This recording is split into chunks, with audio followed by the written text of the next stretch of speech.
Hi everyone, and welcome to my channel, Rain Ventures, Adventures for the Soul and Movement for the Body and Mind. Today we are going to be on a venture for our minds on learning how to change the rear brake pads, I should say, on our Kawasaki ES. Yeah. So we'll do a different video on the fronts when we need to change that, but for the moment we need to do the rears. Right, so let's start this adventure.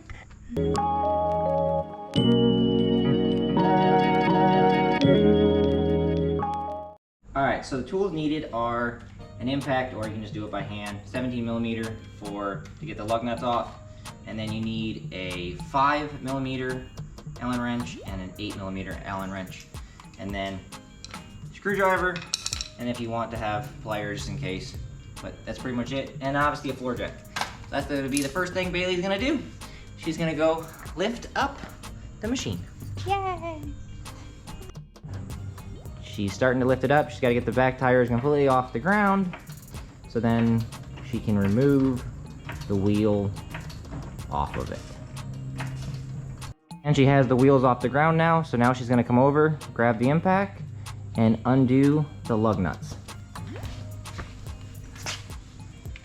Make sure it's going the right way. Pretty positive it's going the right way. We'll find out when you go to undo it. Yep. So remove all 4 lug nuts.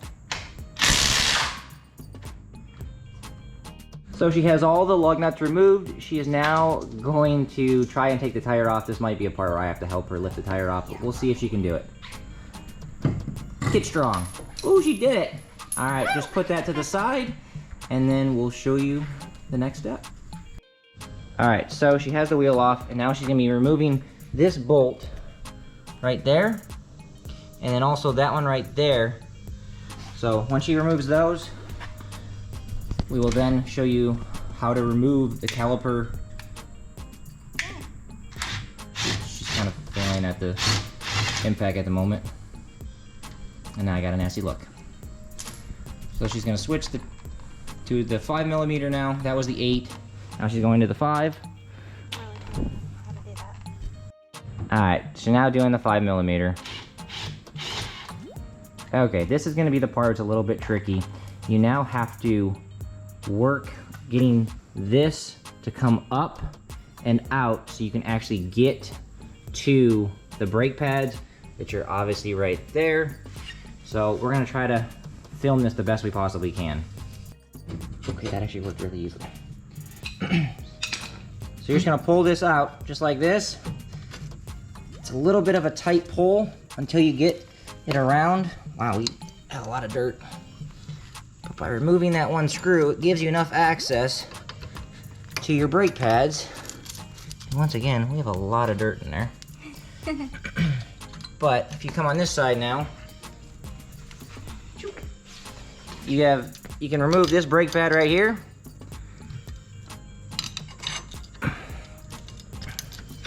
Wow, the brake pad is really in there. I mean, it just comes right out. It's all the dirt. Probably. So that one is now off, and then this back one, how much dirt we have is gonna be really tricky, but we'll get it to go.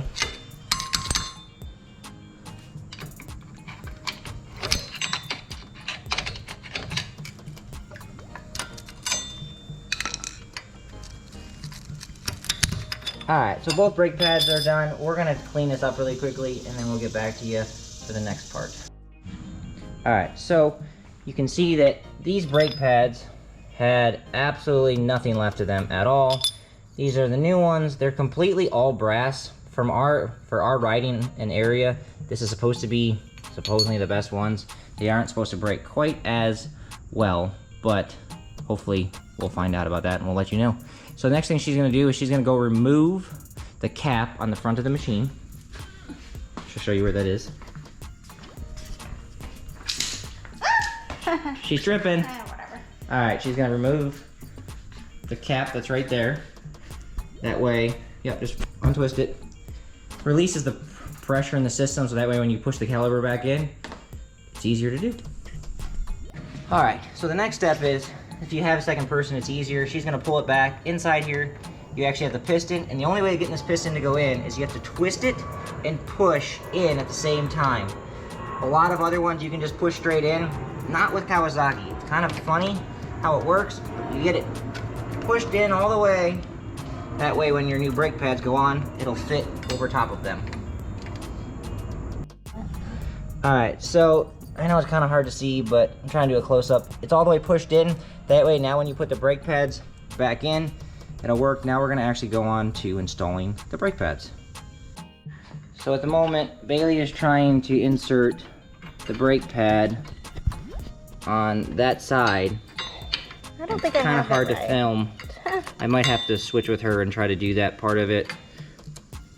There we go. But she got that one in. Now we're gonna do the other side.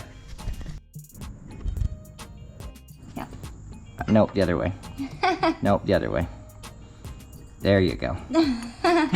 So it's very important to make sure you're doing it the correct way, but she is gonna try to get this one to go in.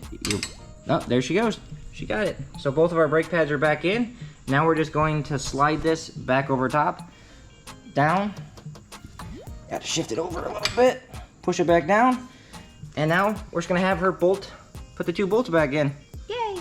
All right, so she's reinstalling the 2 bolts she took out, bottom one first, and then the top one's a little bit more tricky. You do have to kind of play with the brake.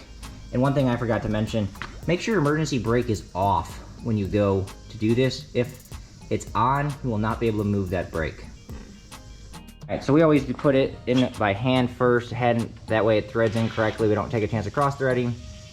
And she grabbed the wrong bit. That's the number 6. She needs to grab the number 8. See, there's always some humor in the video.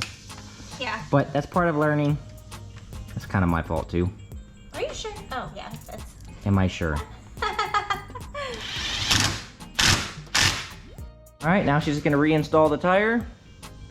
Put the lug nuts back on. Don't forget the washers. I don't know if I can lift it back on. We'll see how she does. I don't think I can lift it back on there. It's going to be at least a fun struggle.